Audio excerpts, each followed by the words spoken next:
Hey guys, Nicole here. I just wanted to do a quick video today to show you how I made these faux watercolour effect backgrounds. So I'll just show you a few of them first so you have an idea of the sort of effects that I've been getting with them.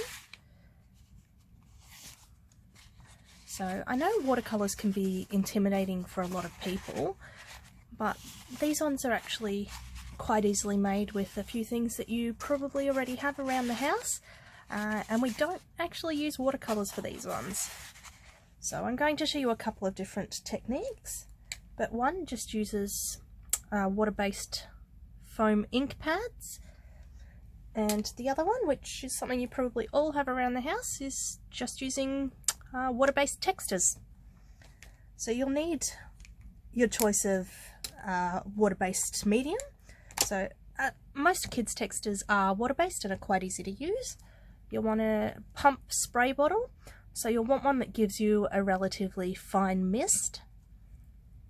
And then a few optional extras. I'd suggest putting something down on your work area. This is just a silicone craft mat there. So you can also just use a piece of plastic, just anything that's not going to actually absorb the water. And I'm using an acrylic stamping block, so you definitely do not have to use these. You can just put a piece of plastic down and work directly onto the plastic if you want. And I would suggest for this that you get some sort of artist or watercolor paper, just because it is going to absorb the liquid a lot better. You can do this with regular office paper to varying effects. If you do go for regular office paper, I'd actually suggest you go for the cheapest one that you can find, because it's generally not going to have all of the coatings and everything on it to make it look smooth and white. You want your paper to have a bit of texture, because that's what's going to help to pick up a lot of the colour. So I'm just going to start by cutting this down a little bit, because I'm just going to work with a small block to start with. So the first thing that you want to do is spritz your paper. So you don't want to make it dripping wet, but you want to make it damp. So when we actually put the design on here, that will help it soak in rather than sitting on the surface. So once you've got a bit of water on that, just pop that aside for now. So on here, it doesn't matter if it's got dried up ink on it. I think most of my stamp blocks do. It's not a problem. So I'm just going to use the inks first of all. So just going to randomly put the different colours on there. So it doesn't really matter how you put them on there, just however it's going to look appealing to you. If you're worried about mixing your stamps, you can do this one colour at a time, but I've had these ones for ages. I'm not too worried if the colours get mixed just a little, but these ones are pretty good, the foam ones. They don't really absorb a lot anyway. So you wouldn't want to use new ink pads for this. You'll want to use ones that have been a little bit used and don't have quite as much ink left in them anymore. So if it's got too much ink, you'll get too much ink on here and it will just make everything smudge.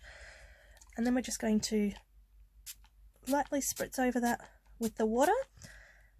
So we just want to make sure that it's all sort of pooling and going into the water. Like if you've got little bits like this, if your paper's dry, that will stay looking like that. So I guess it depends on what sort of effect you want. And then just turn it upside down and gently press it onto the paper. So you'll be able to see if you've got any air bubbles under there. You might want to turn it over and smooth it out a little bit. Just be careful with the paper being wet, it is a lot more likely to rip. So just let that soak in for a few seconds and then gently lift it off and pop that aside to dry, and you've got your own watercolour effect background. So you can do this on any sort of scale that you want. I'm just doing this relatively small here because I want to use these as backgrounds for trading cards. I'm just going to give that a bit of a wipe off there. Alright, so I'm going to use the textures now. Some on there. So I'm just going to pick a few random colours. So the textures tend to give a bit more of a subdued effect than the ink does. So it depends on what sort of look you're going for, but you could also use thicker textures as well. Like these ones have quite a fine point on them. The thick tipped kids ones would probably give you a less subtle effect than these ones will, so they'll lay down more ink just because they've got more surface area. So once again, if you're worried about mixing your colours, you can do this in a couple of stages, but I picked up these textures, I think they were half price from Woolies. It was only like $4 for the packet or something, so I'm not too worried about the colours mixing together. Put some more blue down here.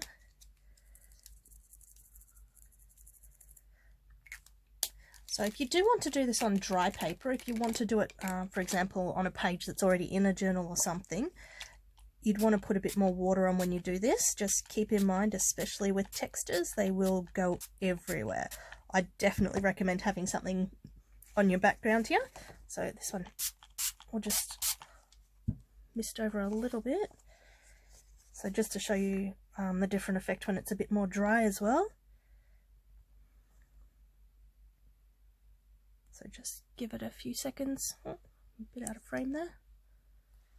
Just give it a few seconds to absorb in.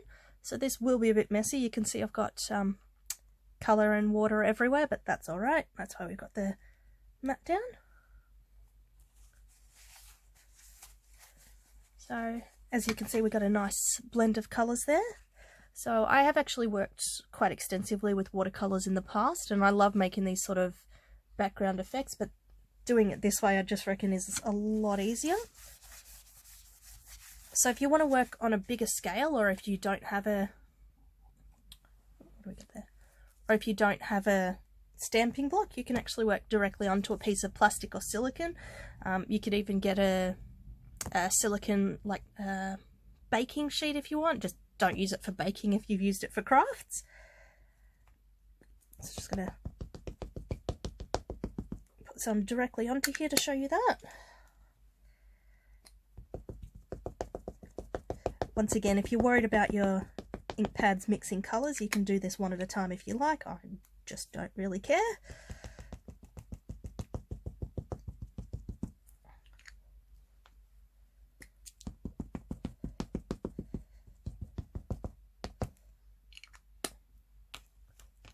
And just realised you can't see half of that. Oh well. I'll show you the effect in a second. So I'm going to use dry paper this time, so I'm going to put a lot more water on here.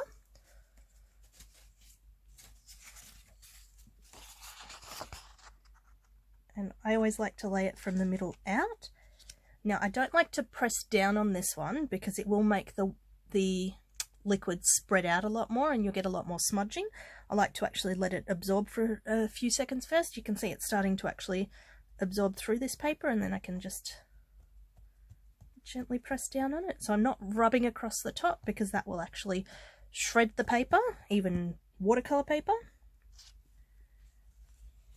And so I like the effect of this because it's got the lines on it which are printed over the top, so they're slightly raised, so I get a sort of grid effect on there. If you don't like that, I'd suggest not using a mat that's got marks on it like this. So a lot of cutting mats you'll find will actually do this. You can just use a piece of laminating pocket, or I guess any sort of plastic that you can pick up. I wouldn't suggest using soft plastic like a plastic bag, just because you'll likely get wrinkles in it. I mean, I guess if you want that look, then that'd be fine, but yeah, I'd suggest using something that's flat and something that's not going to wrinkle up. So, say for example with this one, if you decided that you wanted a bit more colour on it, that there's not really a lot of colour down here, what we're going to do is we're going to go back with a bit more of that pink.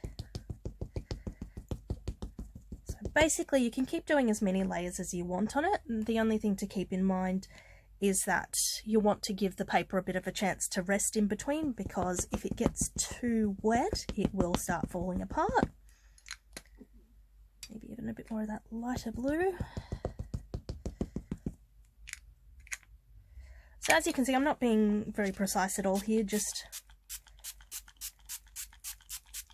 sort of putting it wherever it will go. So I'll just sort of line up the corner there. just let that soak it up a bit. When the paper's already damp, it will actually soak up the liquid a lot quicker as well. There we go, got a lot more colour down there now. I like that effect, it looks almost like a brickwork or something. So what I do with these, even with watercolour paper, I find it does tend to warp a little bit. I just let it fully dry, put it between two pieces of cotton and just put a cool iron over the top of it. So just on the lowest setting that your iron goes on, just to flatten it out a little bit. You could press it in between a couple of heavy book pages if you want, but I don't want any of this colour to actually lift up. So if we pull the moisture out of it straight away, the colour will lift up too. So definitely let it dry off a bit first. But that's my easy faux watercolour technique. Thanks for watching.